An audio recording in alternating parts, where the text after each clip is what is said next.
Hello, I'm Simon Whistler, you're watching TopTenzNet, and in the video today we're looking at the top 10 botched bank robberies.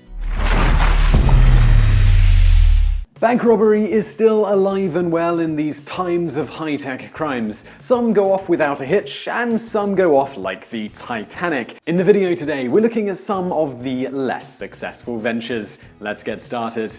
Number 10. Maybe a return trip to the first grade? When the bank robber attacking an HSBC bank in Brooklyn passed his robbery note to the teller, he soon got suspicious as to why she was taking so long to get his money. But in truth, she wasn't stalling, she simply couldn't read his handwriting. When she helplessly told him that she didn't know what he wanted, he ran out of the front door without a penny. Hopefully he was running back home to practice his cursive writing. Number 9. Man vs. Door. Door wins. This comedy of errors took place at the Royal Bank of Scotland in Rothesay in 1975. A criminal trio heads in to do the deed and they get caught in the revolving door. After being helped out by staff, they leave. But being the go-getters that they were, they promptly came back to rob the bank. But no one would believe them. When the leader of the trio jumped over the counter to get the money, he broke his ankle. At this point, his pals tried to make a run for it, and they got caught in the door again. Crime-fighting door 2, bumbling bad guy 0. 8. So I need a favor. When Charles Robertson robbed a Virginia Beach bank, not only did he leave his handwritten robbery note with the teller, when he went back to get it, he left the keys to his getaway car. Deciding not to risk capture, Robertson headed back home. But here's the kicker, the car belonged to his roommate, whom he told the car was stolen. When she reported the car to the police, they matched the keys in the car and soon drove over to pick up Robertson. I wonder what the insurance company made of that report. Number 7. The Empty Pockets Bandit. Abel Fernandez earned this silly moniker when he tried to rob a couple of Santa Ana banks and walked away empty-handed. But the laid-off mortgage adjuster stuck to it and successfully robbed 2 banks in one day in December of 2008.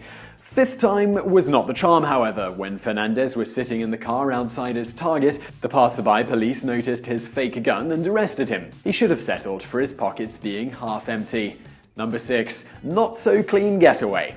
Mental note, maybe bikes would be better for bank robbery getaways than cars. Bank robbers in Hampton, UK started off alright. They got the money, they got out, and they didn't kill anyone. They were doing fine until they crashed right into a police car. When the patrolman came to their window, speeding was the least of their problems. Number 5. BYO Car. Robert Michael Varela pulled off his heist in Whitaker, California and ran straight into the open door of his waiting cab.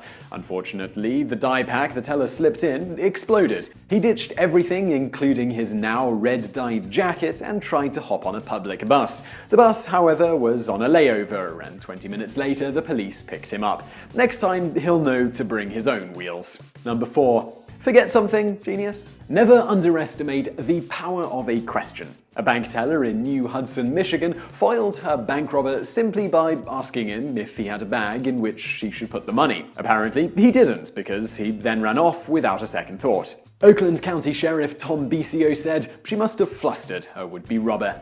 Maybe he wanted to go get some environmentally friendly canvas bags or something.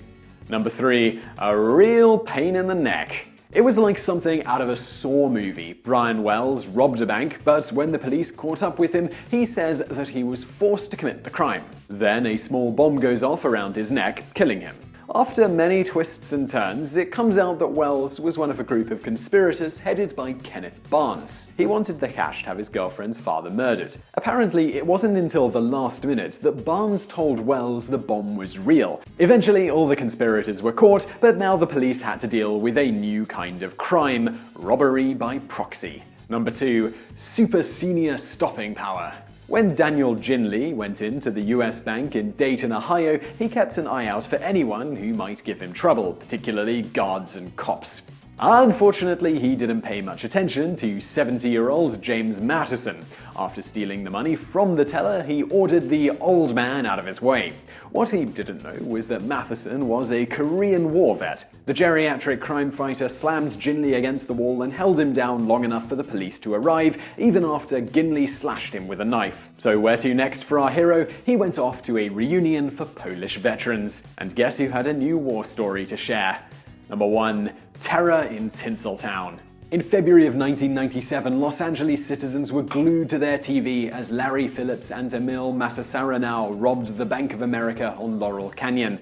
Afterwards, they brazenly fought the LAPD in an intense gun battle right in the streets of Hollywood. The duo was outfitted with body armor that stopped police pistol rounds and automatic rifles that had the cops ducking for cover. In 44 minutes, both robbers were dead. 10 police officers and 7 civilians were also injured. The shootout, which was broadcast all over the world, let everyone know one more time why LA is sometimes called the bank robbery capital of the world. So I really hope you enjoyed that video. If you did, please give us a like below, it really helps out, and don't forget to subscribe to our channel if you haven't already for more videos just like this. Also, if you did enjoy this video, over there on the right, a few other videos you'll like if you enjoyed this one, so be sure to check those out. Don't forget to subscribe, don't forget to like, and thank you for watching.